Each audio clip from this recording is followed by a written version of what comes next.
Picture चालू करो बे। चलो भाई देखो अब मैं क्या करता हूँ। ऐसा लग रहा है जैसे विपक्ष कोई ना कोई तरीके ढूंढ रहा है, बहाने ढूंढ रहा है कि किसी तरह से जस्टिफाई कर सके कि नहीं जाना है हमें अयोध्या, नहीं जाना है 22 जनवरी के इस उद्घाटन के समारोह में, प्राण प्रतिष्ठा के समारोह में।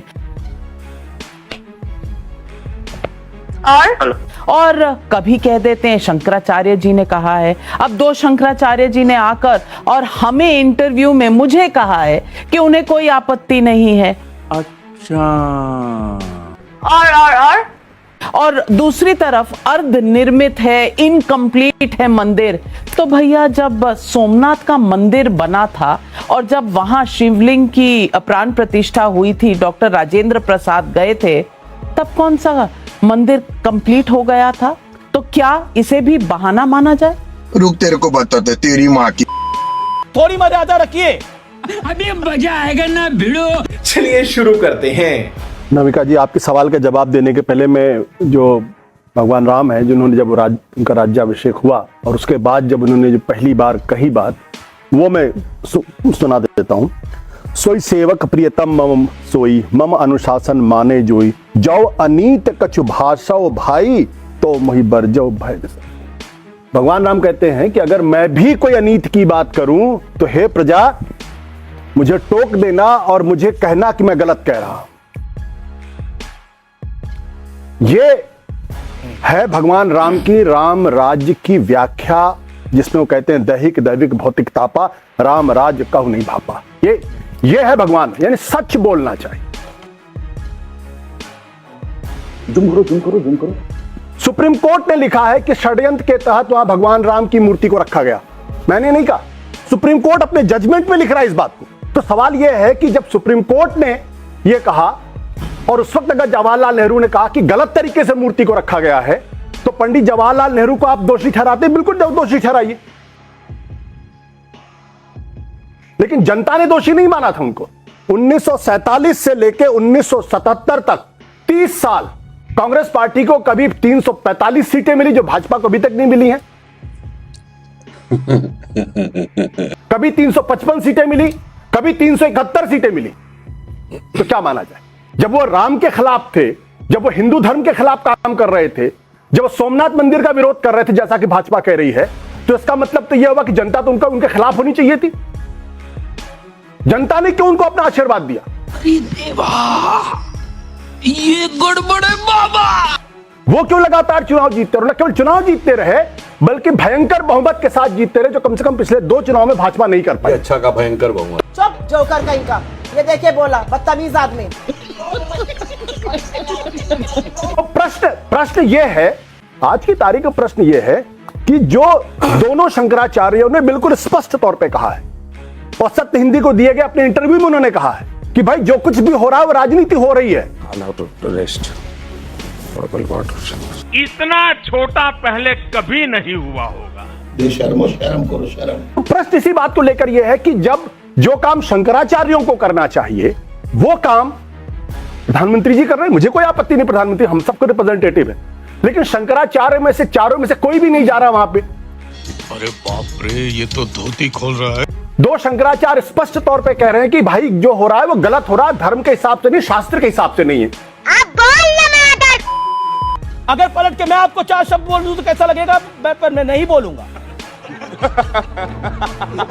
आप 4 से 2 शंकराचार्य पे तो आ गए। पहले तो भ्रम फैलाया जा रहा था कि चारों के चारों शंकराचार्य खिलाफ हैं।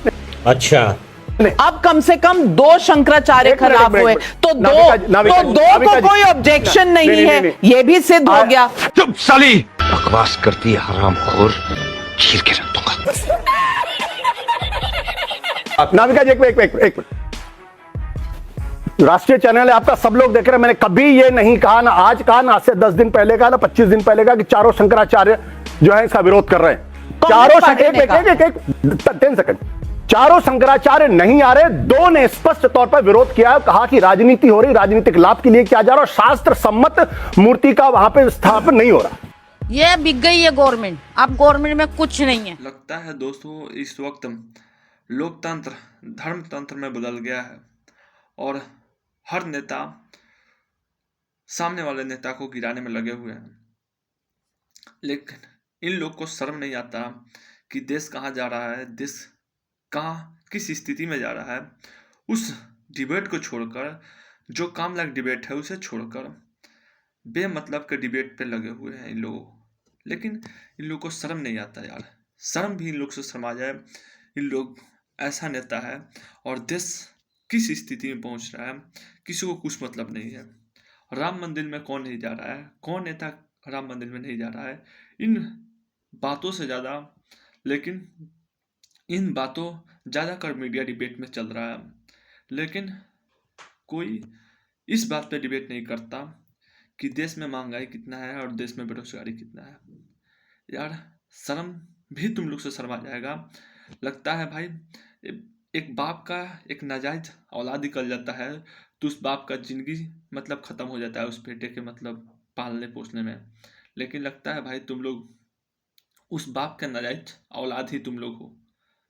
शर्म तुम लोग को नहीं आता। थोड़ा अगर शर्म होता ना, थोड़ा शर्म होता तो भाई ऐसे बात करना ही नहीं चाहिए था तुम लोग को। भाई भगवान के इति पे तुम लोग को डिबेट करना ही नहीं चाहिए था और उस पर राजनीति होना ही नहीं चाहिए था। लेकिन हमें लगता है भाई शर्म भी तुम लोग से शर्मा जाएगा। इतना बेशर्म तुम लोग हो भाई, इतना बेशर्म हो तुम लोग यार। अभी से शर्म करो यार। देश पे जो मतलब बेरोजगारी का धब्बा लग गया है उसे ख़त्म करना की कोशिश करो। और तुम लोग डिबेट करते हो ना, बैठकर दूध चुंगला इधर से दूध चुंगला इधर से यार। और गोदी मीडिया भाई तुम लोग इतना बेकार साला, मतलब कौन तुम लोग का डिबेट देखता है, मतलब शर्म नहीं आता तुम लोग को गोदी मीडिया यार। अपने मुखिया को ऊपर करने से के बजाय देश के लोगों को आवाज़ ऊपर करो और देश के लोगों का आवाज़ तुम लोग बनो। लेकिन तुम लोग को ये बात समझ नहीं आता।